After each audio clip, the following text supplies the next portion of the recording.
Assalamualaikum warahmatullahi wabarakatuh. Bertemu dengan saya kembali, Bustanul Arifin, Teknik Elektro, Fakultas Teknologi Industri, Universitas Islam Sultan Agung. Pada mata kuliah kendali cerdas ini akan kita bahas mengenai jaringan syaraf tiruan atau Artificial Neural Network, JST, atau disingkat dalam bahasa Inggris ANN.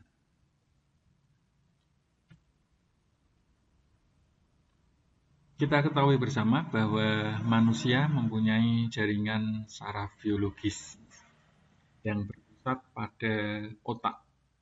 Otak manusia memiliki struktur yang sangat kompleks dan luar biasa. Otak terdiri dari neuron-neuron dan penghubung yang disebut dengan sinapsis.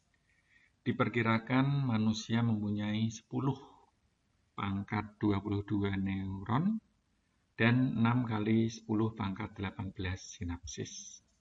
Jadi betapa sangat luar biasa manusia diciptakan oleh Allah Subhanahu wa Ta'ala, dan kita patut bersyukur karena kita selain diberi kesempurnaan tubuh juga diberi kesempurnaan untuk berpikir melalui otak, dan kita bisa merasakan saraf-saraf yang ada di dalam tubuh kita, sehingga kita menjadi manusia yang sempurna. Gambar ini menunjukkan sebuah jaringan saraf pada manusia. Ada satu bagian kecil ya yang menyambung dengan bagian lain disebut dengan dendrit. Ini adalah akson dari neuron lain ya, ini akson. Pusatnya ini di soma. Terus ada sinapsis. Sinapsisnya ini ada celahnya, disebut dengan sinapsis sinaptik gap celah.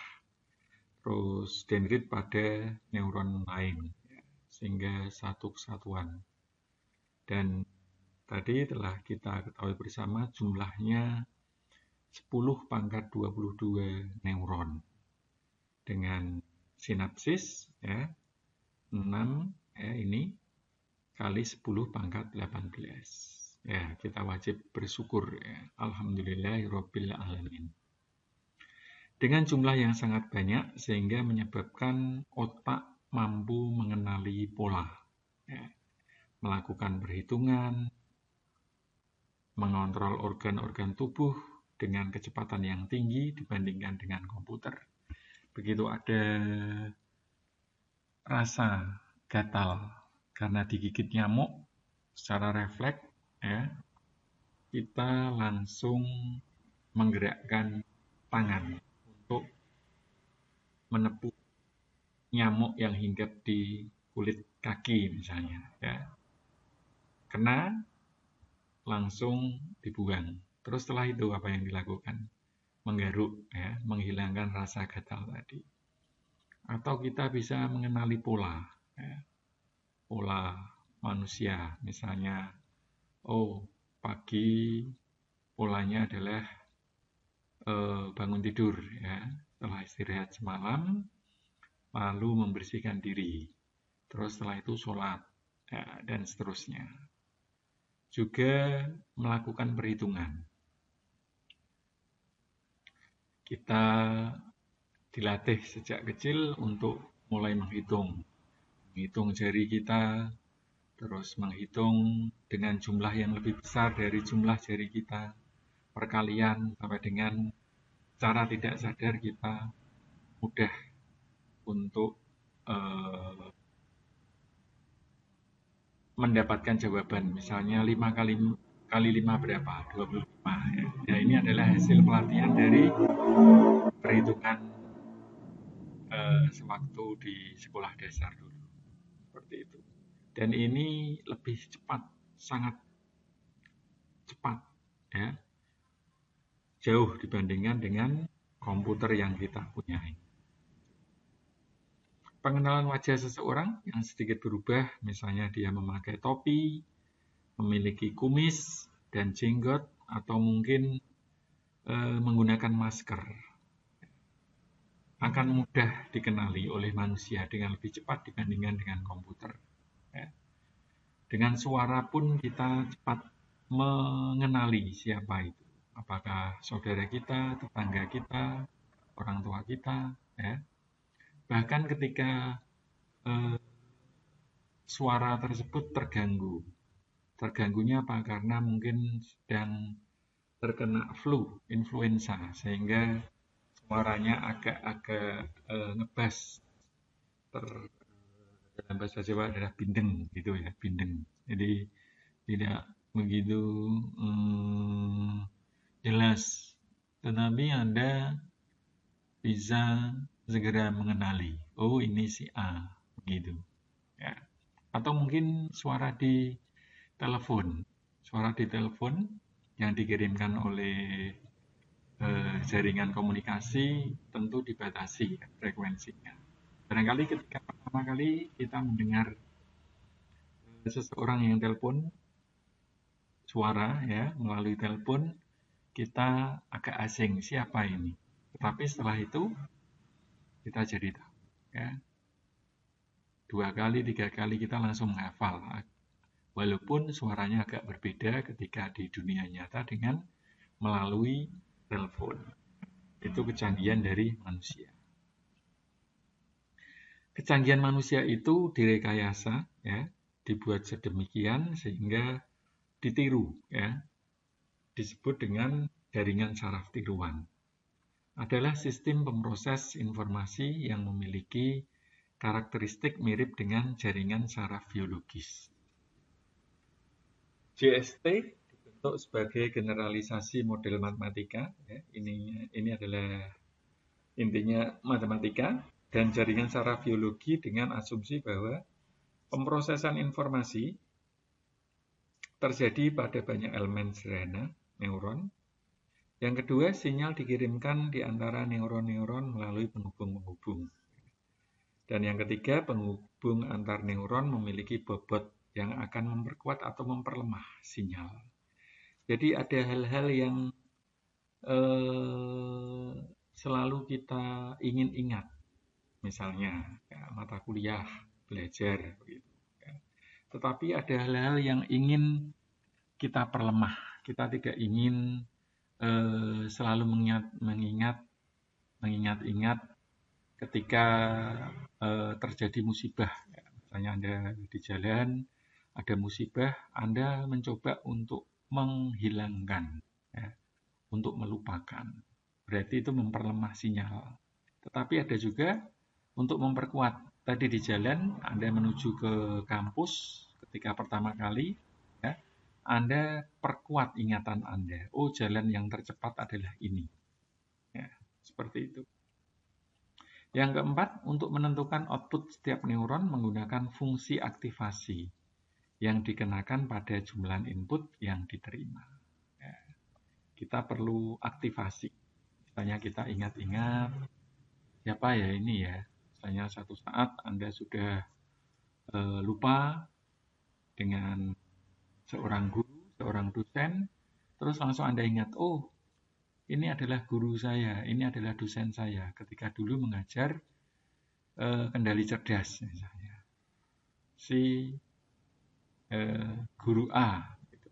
Ya, saya jadi ingat karena ada aktivasinya. Barangkali Anda pernah dimarahi atau pernah dibimbing secara benar-benar dari dalam hati, dituntun sehingga Anda menjadi paham suatu pelajaran atau mata kuliah. Anda akan selalu teringat karena ada fungsi aktivasinya. JST atau jaringan saraf tiruan ditentukan oleh 3 hal. Yang pertama adalah pola hubungan antar neuron, disebut arsitektur jaringan. Yang ketiga, metode untuk menentukan bobot penghubung, training, pelatihan, learning, pembelajaran, atau algoritma. Dan yang ketiga adalah fungsi aktivasi.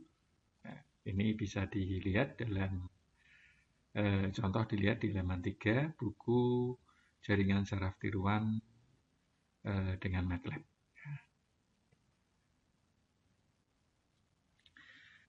GST sendiri pertama kali dikenalkan oleh orang yang bernama McCulloch dan Pitts, ya, Pak McCulloch dan Pak Pitts pada tahun 1943. Berarti ketika kira-kira sedang terjadi Perang Dunia Kedua dan Indonesia hampir merdeka. Ya.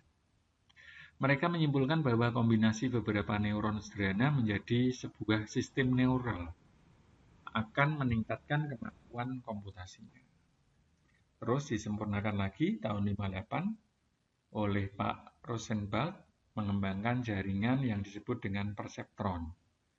Pada tahun 72 oleh Pak Gonen dan Hopfield pada tahun 1980.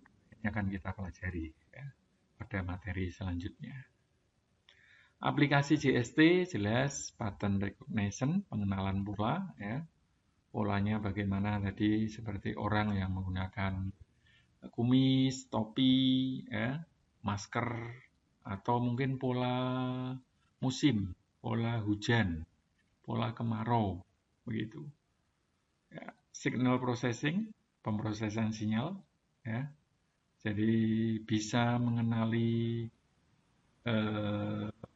sinyal-sinyal yang ada, misalnya sinyal dari komunikasi dari satelit luar angkasa ke sini, ke bumi. Terus yang ketiga peramalan. Ya, peramalan ini maksudnya adalah dalam hal atau konotasi positif ya, tidak meramal nasib atau meramal nomor judi, bukan seperti itu. Tapi meramal misalnya curah hujan karena kondisinya seperti ini, angin bertiup kencang dari arah barat, maka diramalkan bahwa jam 8 malam akan terjadi turun hujan lebat sebesar atau senilai berapa milimeter per detik misalnya, seperti itu. Ya. Diramalkan juga misalnya akan terjadi fluktuasi nilai indeks harga saham gabungan di Indonesia, sebabnya apa gitu, misalnya seperti itu ya, itu peramalan. Dasar-dasar matematika yang digunakan adalah vektor dan matriks. Jadi ketika kita belajar vektor dan matriks di kalkulus atau mungkin di matematika teknik, gunanya adalah ketika di kendali cerdas, khususnya jaringan saraf tiruan. Model neuron, ya, neuron adalah unit pemroses informasi yang menjadi dasar dalam pengoperasian GST. Neuron terdiri atas 3 elemen pembentuk. Satu, himpunan unit-unit yang dihubungkan dengan jalur koneksi. Kedua, suatu unit penjumlah yang akan menjumlahkan input-input sinyal yang sudah dikalikan dengan bobotnya. Terus yang ketiga adalah fungsi aktivasi yang akan menentukan apakah sinyal dari input neuron akan diteruskan ke neuron lain atau tidak. Gitu. Arsitektur jaringan saraf tiruan ada single layer network, ya, jaringan saraf tunggal. Ada juga multi layer network atau jaringan layar jamak. Gambarnya adalah seperti ini. Ini input, ya. Kalau langsung output berarti ini single layer, ya. Satu lapisan saja. Dan ini adalah bobot. Ini nanti ada bobot-bobot. Sedangkan yang kedua, multi layer, berarti di tengah-tengah antara input dan output ada neuron lagi, ada jaringan lagi. Ini disebut dengan hidden layer, ya. Lapisan layer yang tersembunyi. Ini hidden neuron. Di sini ada bobotnya, ya, antara input dengan hidden neuron atau hidden layer. Antara hidden layer dengan output juga ada bobot. Fungsi aktivasi, ya, tadi saya sebutkan, yang menyebabkan Anda ingat sesuatu, ada aktivasinya, fungsinya. Ini kalau dalam GST ada 3. Yang satu adalah biner, ya. Biner Anda ketahui 0 dan 1, fungsinya ini 0 jika X lebih besar dari 0. X-nya 0. 1, Y-nya 1 jika X-nya lebih kecil dari 0. Yang kedua adalah fungsi bipolar. Bipolar berarti ada 1, 0, dan min 1. 1, Y bernilai 1 jika X lebih besar dari 0. Y bernilai 0 jika X sama dengan 0, pas di titik ini. Dan bernilai min 1 jika X lebih kecil dari 0.